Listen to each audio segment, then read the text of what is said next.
So we will start with the 5 precepts. Please join me in chanting the 5 precepts. Sadhu, sadhu, sadhu. The book has the 5 precepts. Namo tassa bhagavato arahato samma sambuddhassa. Namo tassa bhagavato arahato samma sambuddhassa. Namo tassa bhagavato arahato samma sambuddhassa.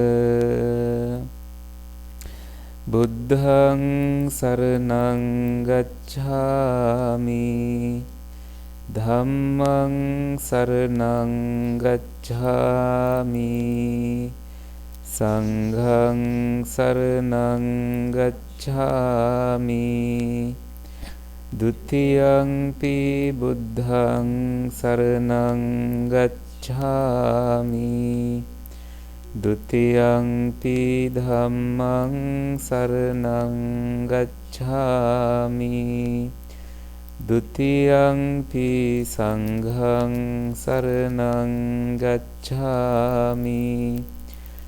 Tatiyaṃ-pi buddhaṃ saraṇaṃ gacchāmi. Tatiyaṃ-pi dhammaṃ saraṇaṃ gacchāmi. Tatiyaṃ-pi saṅghaṃ saraṇaṃ gacchāmi. Pānāti-pātā vīramani sikkhapadang samadhiyāmi. Adinādāna vīramani sikkhapadang samadhiyāmi. Kāmesu micchācārā vīramani sikkhapadang samadhiyāmi. Musāvādā vīramani sikkhapadang samadhiyāmi. Surāmeraya majjapamādāṭṭhānā vīramani sikkhapadang samadhiyāmi. Sadhu, sadhu, sadhu.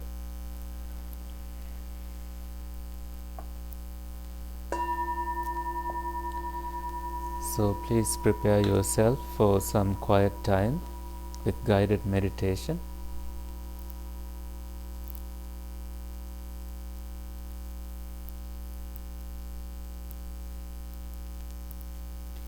It may help if you keep your eyes closed and take your time to physically adjust to this environment in a way that makes you feel comfortable.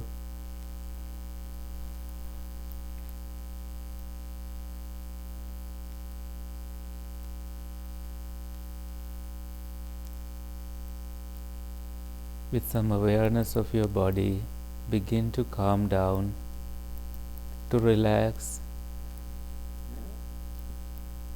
particularly the parts that I will mention hereafter.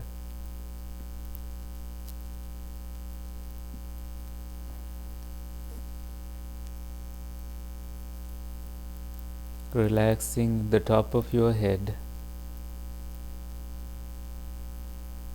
How do you do that? You adjust. You give some relief to the muscles. Let go of the tension there.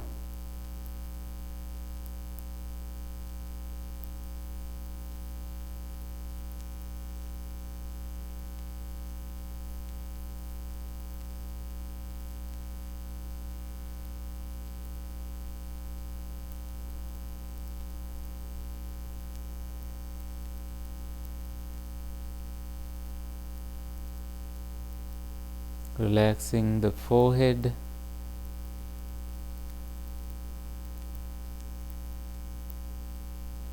the back of your head,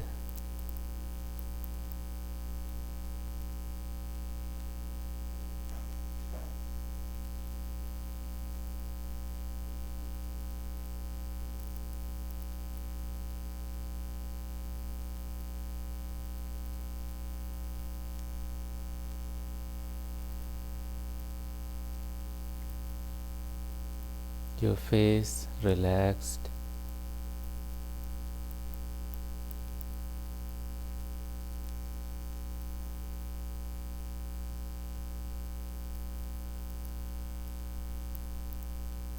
your neck,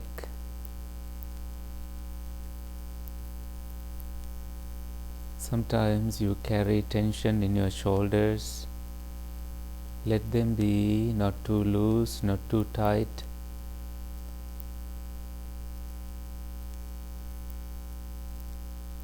Not pressing against a wall too hard, also relaxing your back.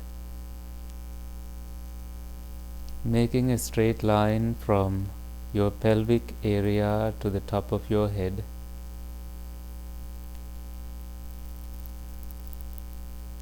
In such a way your weight is equally distributed evenly to the ground.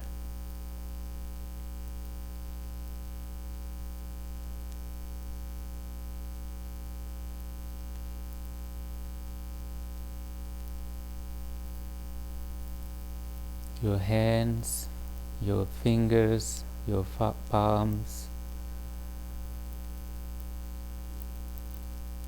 all comfortable.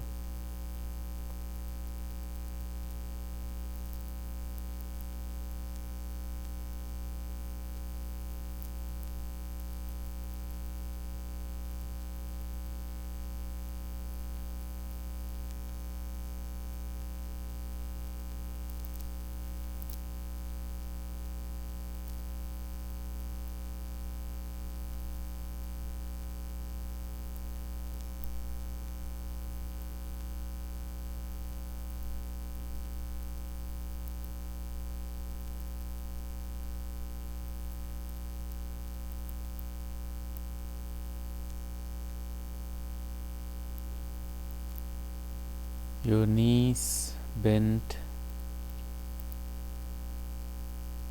You have some attention to them. When it hurt, you will change your posture mindfully and come back to your focus.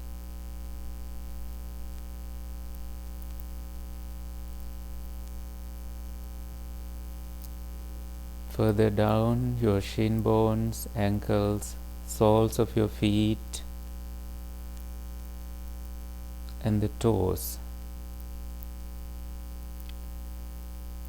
Releasing any negativity, tension and tightness into the air, to the space, making it impersonal, not belonging to you,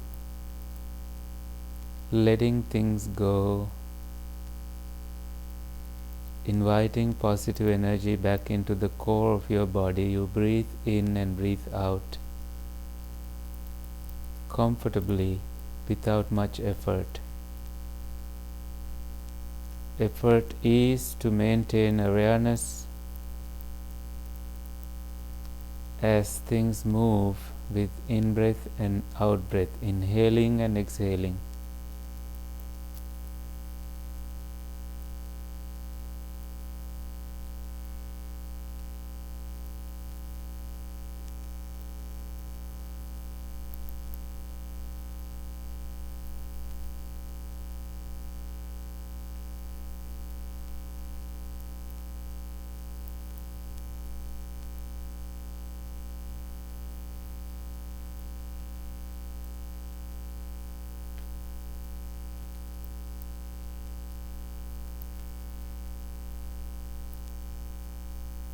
You notice your inhaling and exhaling. As you are aware, there is also a calming effect. Just being an observer of every in-breath and every out-breath.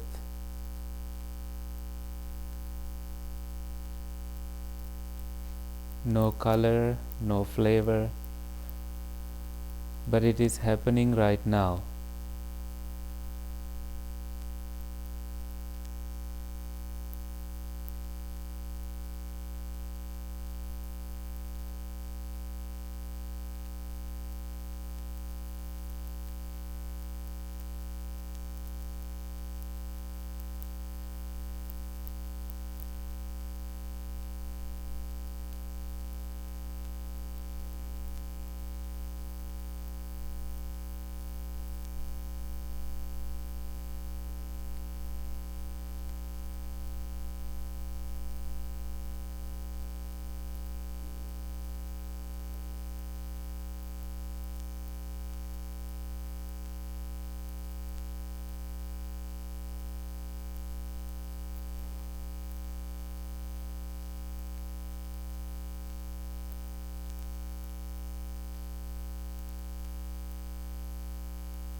All that noise you had in your head will disappear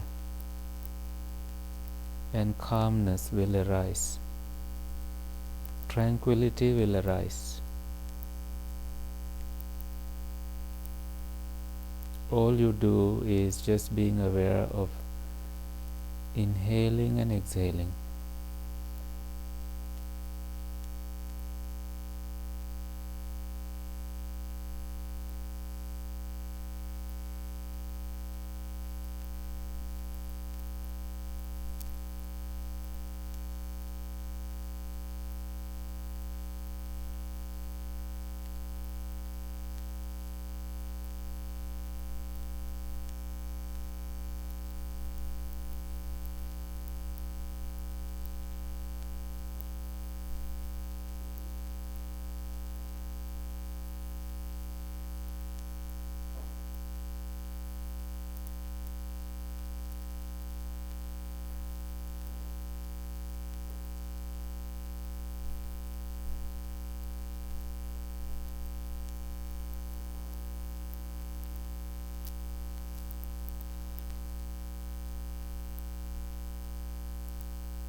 I wonder if you have your notes from previous times.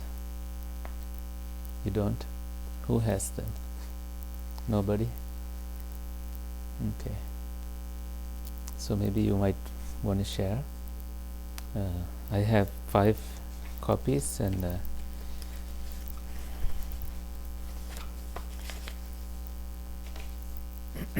maybe you might want to sit next to each other so you kind of know what we are reading.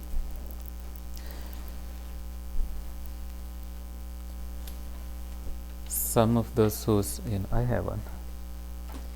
There's one sitting at the back.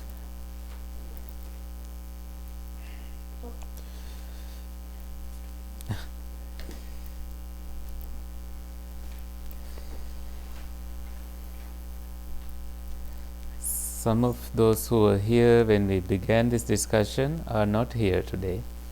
So it's good we record. If they want to listen, they can. The discussion is, you were here for all the discussions, right? For most of it, yeah. And others kind of joined here and there. My goal is to get over this.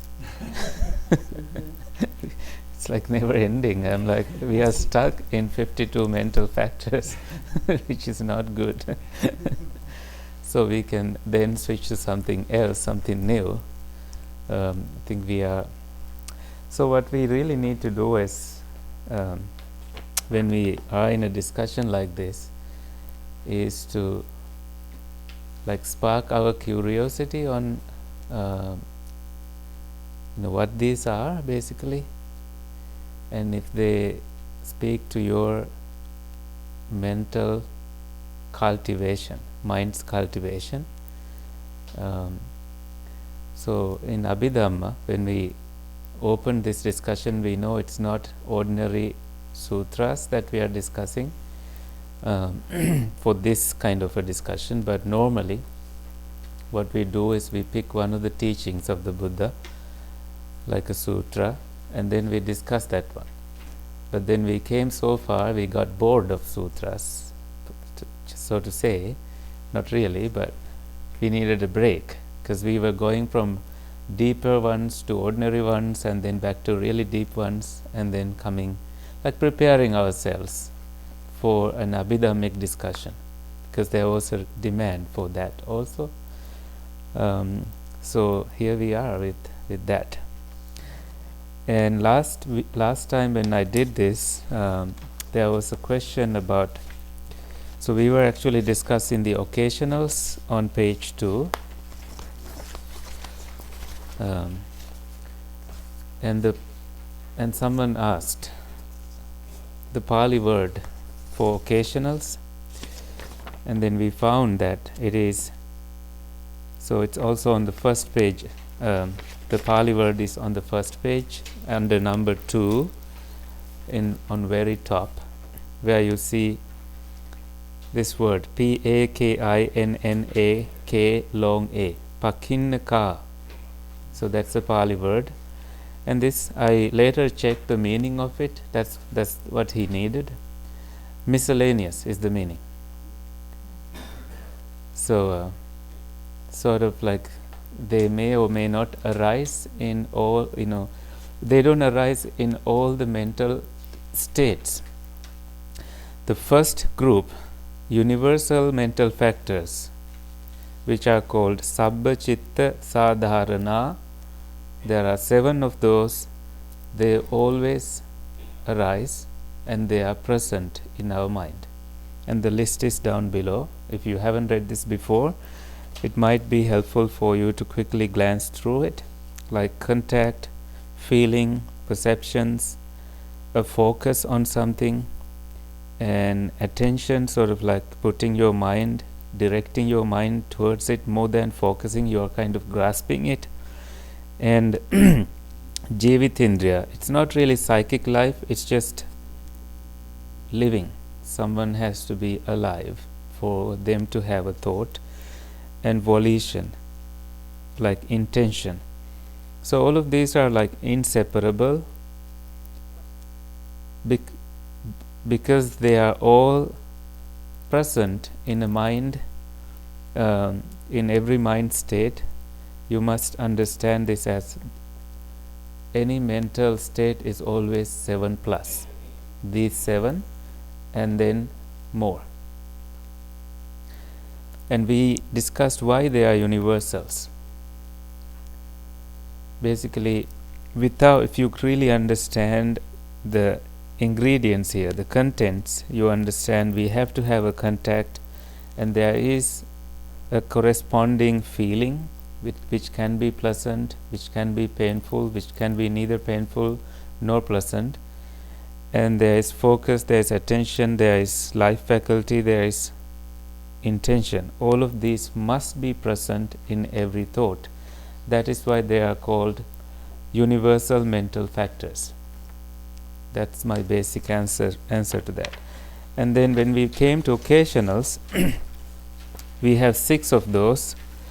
You see 5, but number 1 should begin with initial application. So there is a order problem there.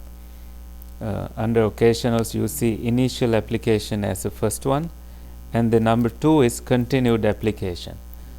There are Pali words for these. Vitakka is number 1, Vichara is number 2, Adhimokha is number 3, and number 4 is Virya, number 5 is Piti, number 6 is Chanda. I was just reading the Pali words, the original terms that these are identified with. And I think the question you need to ask when you look at these is why they are miscellaneous, why they are occasionals, why they don't belong in the universals. When you ask that question, you can kind of guess that these are like secondary things that happen. The primary things that happen belong in the universals category. They always need to be present. And these may or may not arise based on the 7 that were present already. So that's so either these. So these are kind of not present in every mental state.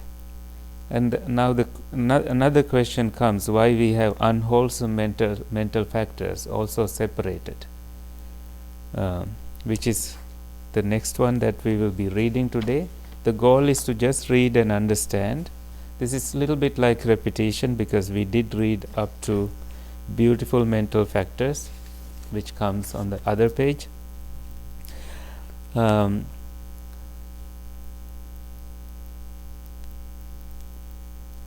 We'll see if there is an introduction to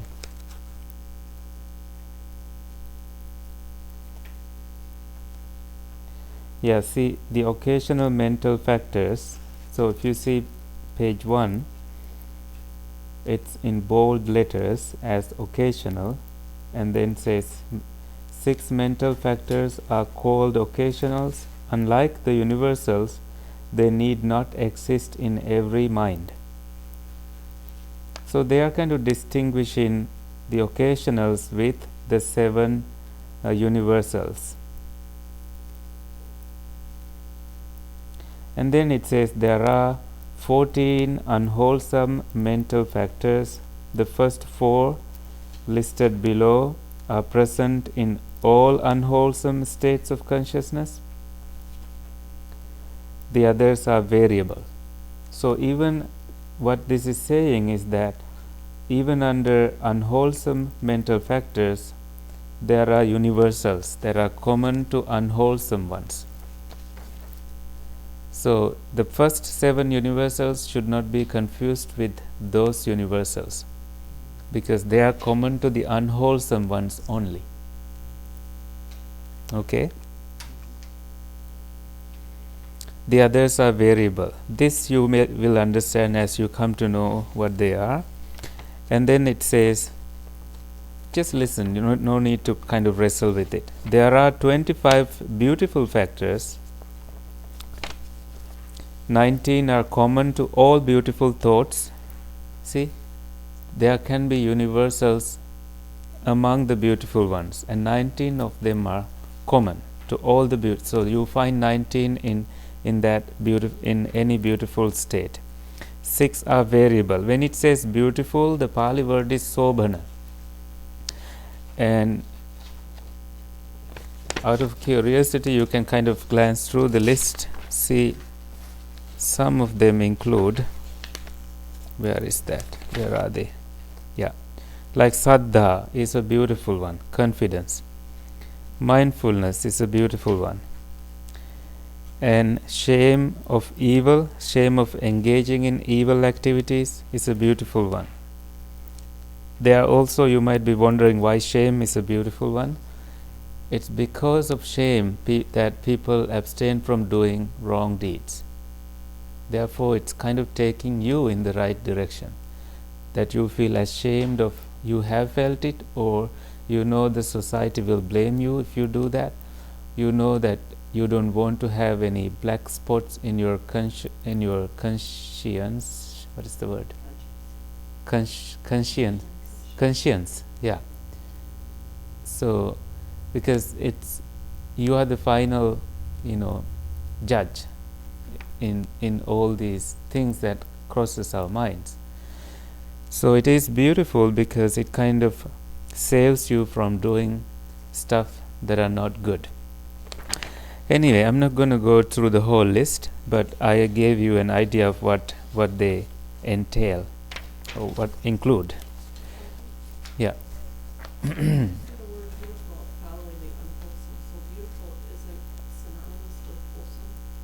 Beautiful is, I think they are. Let me check.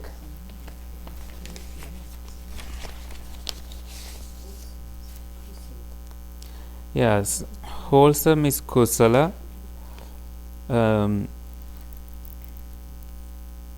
I will say they are all wholesome, but they are called sobhana in Abhidhammic language, not kusala. And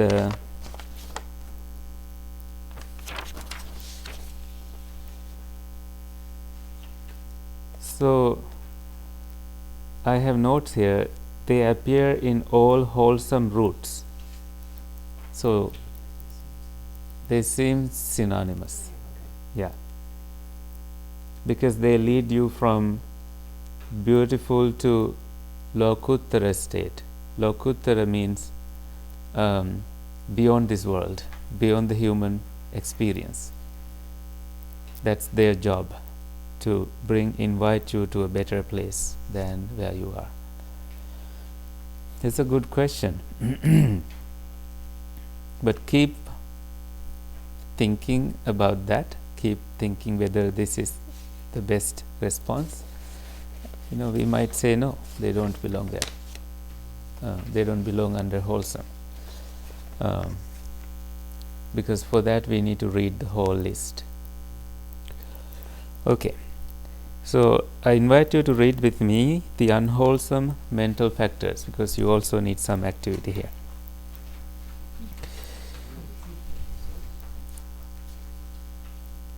On page 2. So right on the other side of page 1. Number 1, delusion. The Pali word is moha. Is synonymous with ignorance. Ignorance on what? Ignorance regarding the 4 noble truths, the fundamental basic teachings of the Buddha, that there is suffering, right? And here is the origin of suffering, and it is a truth that you can overcome suffering, and this is the path to overcome suffering. So that basic framework. When you ignore that, when you kind of when you are not aware of that, that person has delusion, a cloudy state of understanding. It happens to all of us. Whether you are a monk or not, when your mind is not focused on the truth, we are kind of dwelling in non-truths. Some illusory state of mind, proliferating about something that is not important for awakening, for true awakening. So when you are focused on true awakening, means you are seeing the four truths, and you are also wanting to escape from the origin of suffering, the second truth, which is craving. Because of craving, people get attached to existing in a human life, or people get attached to living forever. People get attached to different things, unwanted stuff, human beings that ultimately not rewarding in terms of where you are headed with that attachment. Sometimes when you die with a strong attachment, your mind is not liberated, and you get forever stuck in that kind of a mental state, because there was no wisdom, there was no light, there was no opening you made for light of wisdom to enter to your being. There you didn't have any choice, so you got stuck in there. This in other words, can be called hell. That's why they say, even in human life, when someone is really stuck in hatred, it's a lifetime thing. And you as a friend go tell them, don't hate anybody. Doesn't go into their mind. They are stuck in it.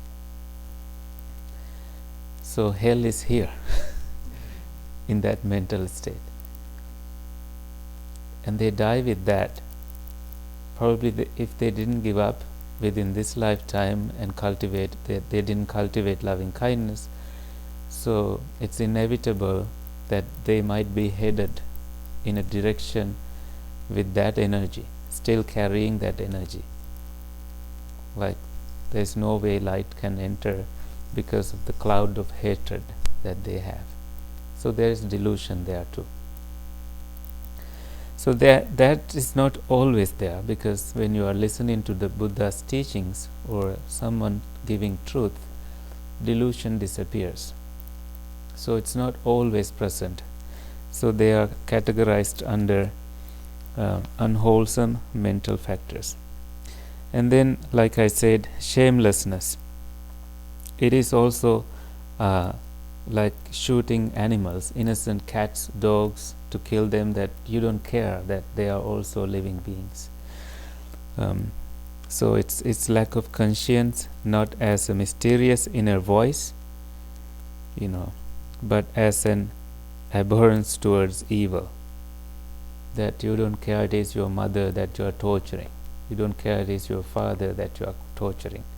So the Buddha always wanted people to respect their parents, because if you are shameless, you will hurt them so much, which is not good for you. Get to take a basic example. So when you look at that, you are seeing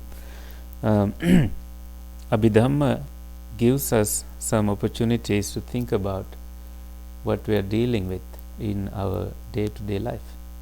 Deep Abhidhamma means profound Dhamma, profound teachings. The other one is very similar. What is it? Fearlessness of what? Evil, which is called Anotappa. Once again, Anottappa. Anottappa. So Ottappa is having fear, and Anottappa is the opposite of it, not having any fear. But this is like fearlessness of doing evil.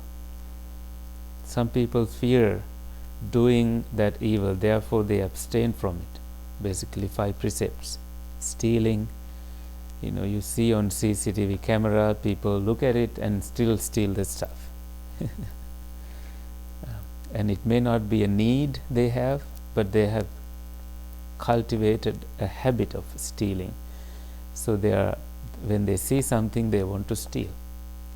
They don't even know where that came from, but they just don't want to overcome that habit. They just steal. You go to somebody's place,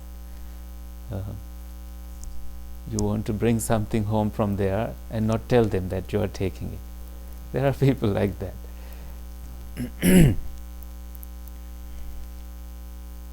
So you don't care about what? Moral law. Is moral recklessness resulting from ignorance about the moral law? And number 4 is also unwholesome, which is restlessness. The Pali word for that is uddhacha. When you see CCA in Pali, it's not like California, it's California. Okay, it's cha, uddhacha. Yeah, which is a state of excitement that characterizes all unwholesome acts. So when you have unwholesome mentality, activities going on in your mind, you are restless. So you don't pay attention because something is working in your mind, and somebody may repeat something like 10 times, but you haven't heard it because you are mentally restless. You're planning to kill somebody. Contrasting with the peace, so there you lost your peace. So the contrast is peace that accompanies wholesome acts. When you do wholesome things, you know you are doing the right thing, you know you are completely fine. You may feel anxious not because you are having wrong thoughts, you feel anxious because you want to do the good thing really better. Because you want it to go well, you are perhaps too focused on that, which is perhaps still based on good intention. That's why when I teach kids, I tell them, like, before making a presentation you may feel anxious. That's because you want to do better. So look at the positive side of it. Just don't ignore it. You want to do better, you want to perform well. That is why you are anxious. So I think that changes their perspective towards it. They don't flee away from it. Instead they try to face it. So to give some idea about how they can deal with these strong, monstrous emotions that they face.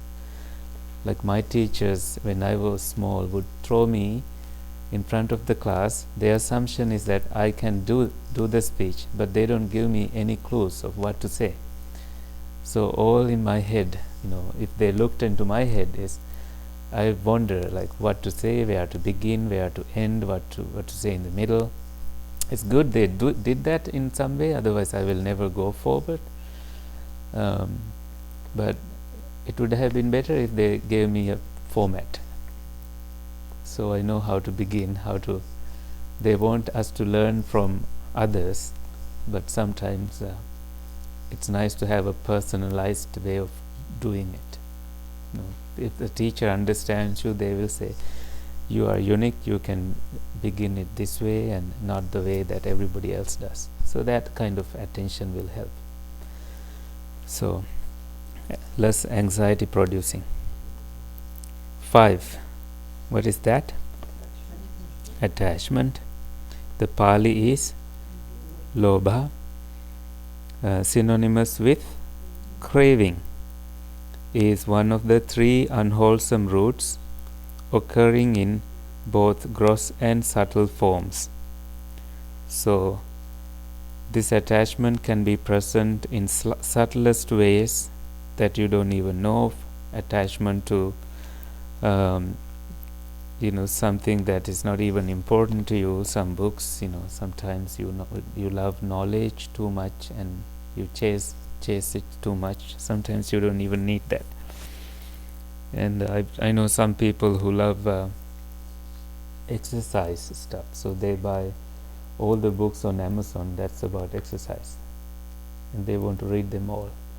More than doing actual exercise, they read. That's not good. I know a person like that in Toronto. That's how far I can go with identities. False view. What's the Pali for that? Ditti. Thank you. So it's unwholesome. What is it? So it's seeing things in a distorted way. There are several kinds of false views. See examples.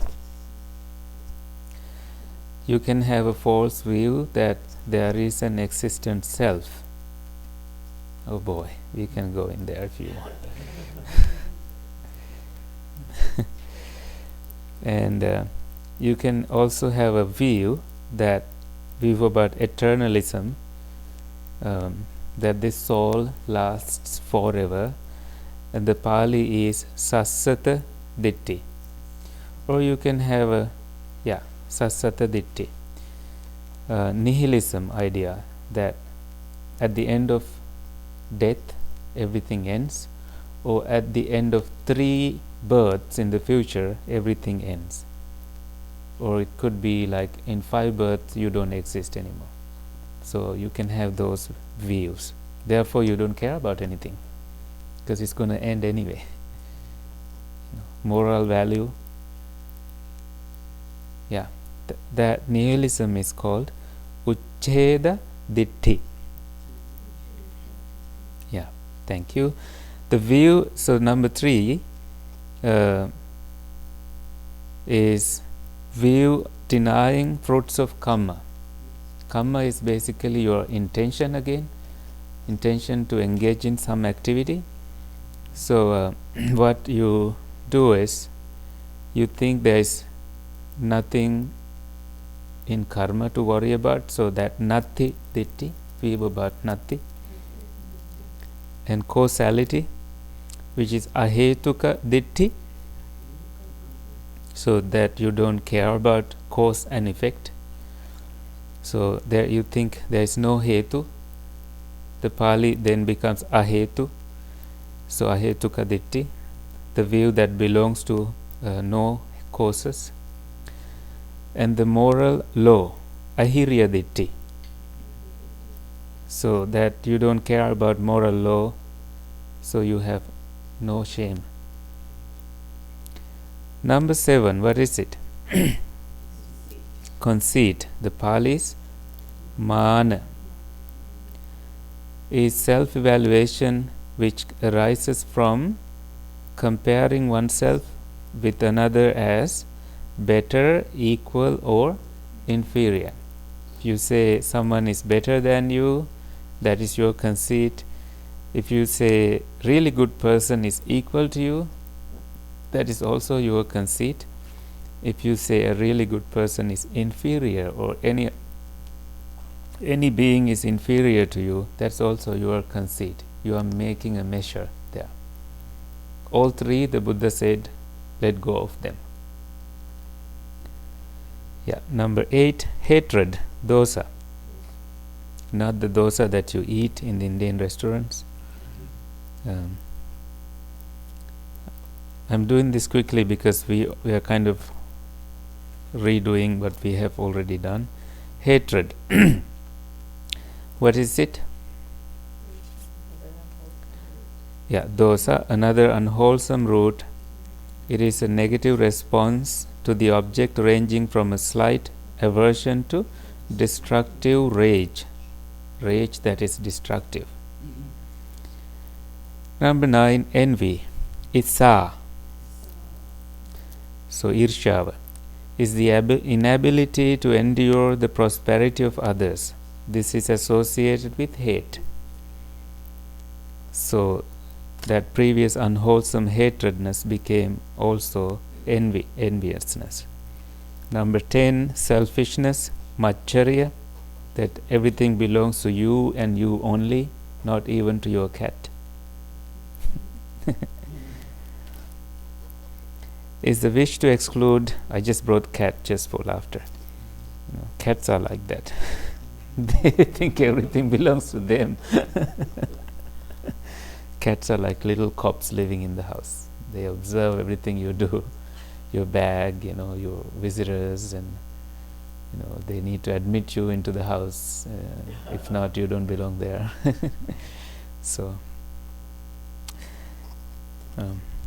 and the Buddha says, sometimes animals are animals because when they were humans, some animals they thought that way, that kind of prepared that kind of a life form for them, but not always, because some animals have better lives than humans. So it's a very complicated thing. It's just one monk was giving a speech in it's a very popular monk in England, and happened to say something the Buddha said, but he didn't convey the message very well. He said, those who do bad things will be born black. Which is not a thing to say here. But what it means is the invisible darkness that you create within you. It's not the color he meant. It's like the Burmese people saying Buddha is 80 feet tall. He's not, but his radiance is 80 feet. Like, it's really absolutely, just like, that's why we have a halo around, and you can sense that when you meet some good people, you can tell that these people are really, they have some energy they bring with them, just like that. So we have to be very careful when we teach in these cultures. People were very angry. So we can use the language, but when we don't convey the message properly, it hurts. That's why monks need to study in this culture also, to learn how sensitive people are to certain words that we use. So it's part of the, not that every monk has to go to school and all that, but some awareness is necessary, before you say things.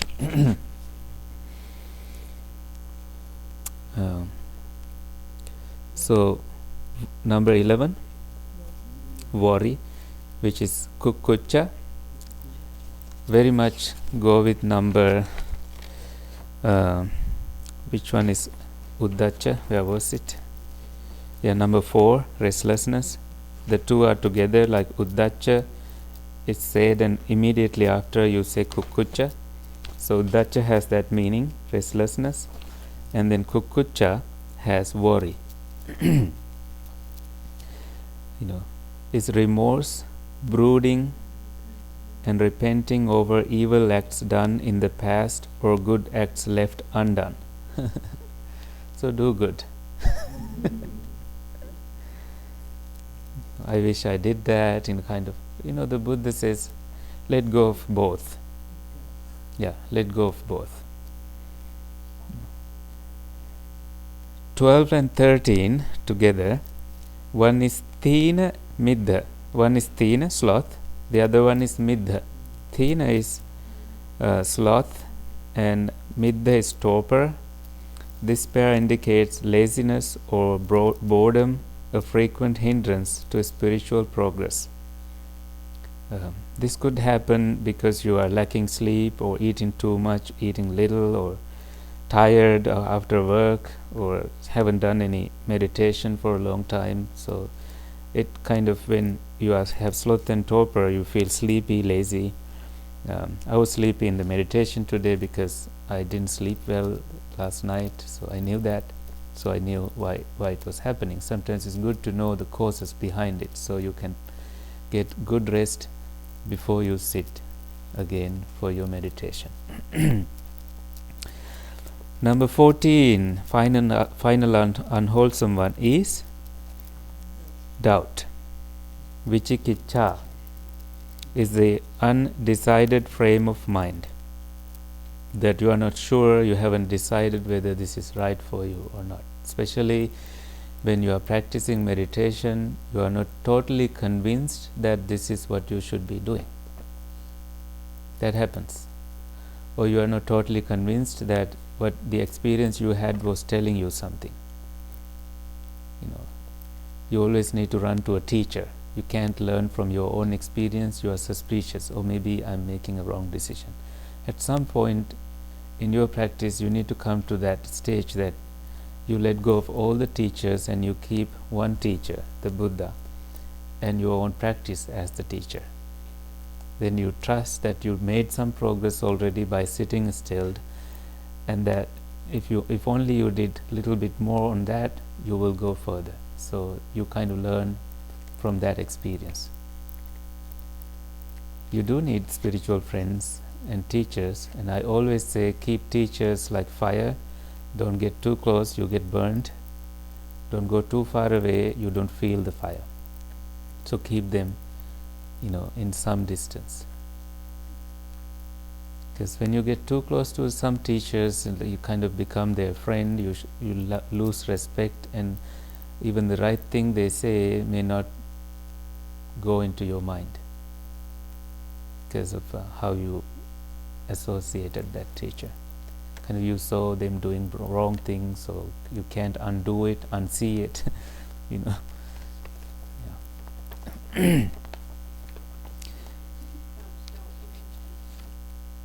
Vichikiccha.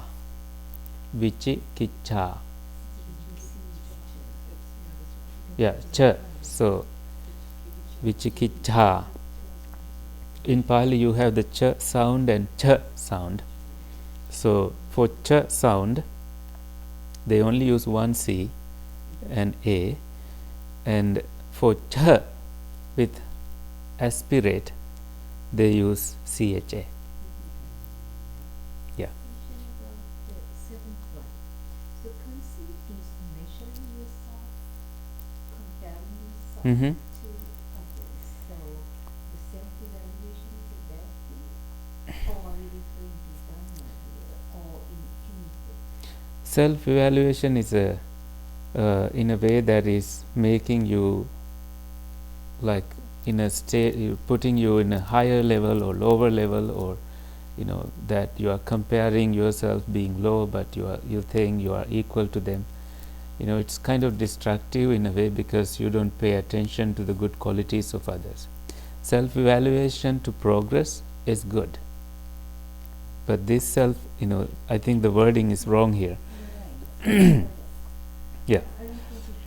Self-evaluation is okay as long as you want to kind of move from. Yeah, it could also be for improvement. Then we need to be based on the wholesome factors, the beautiful ones. We'll see if we get there. Yeah. Yeah. So we have more pages to read in the next 2 minutes. I wonder whether we'll ever get to do that.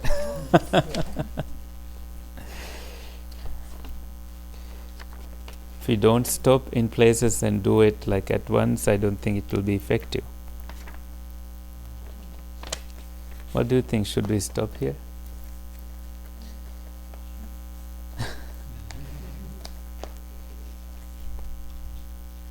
So there we only get to beautiful mental factors in one of our next discussions, and we'll call it a discussion.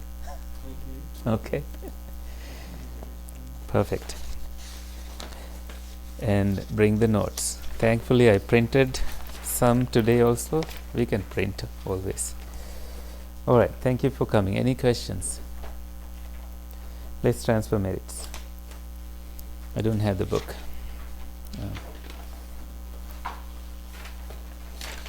You can use that, yeah.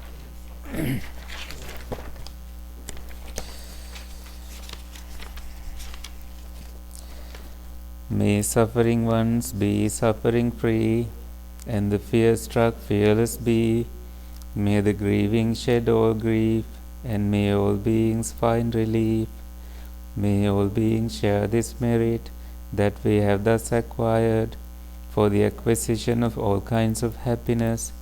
May beings inhabiting space and earth Devas and Nagas of mighty power, share this merit of ours. May they long protect the Buddha's dispensation. Sadhu, sadhu, sadhu. Stay warm. Happy meditation.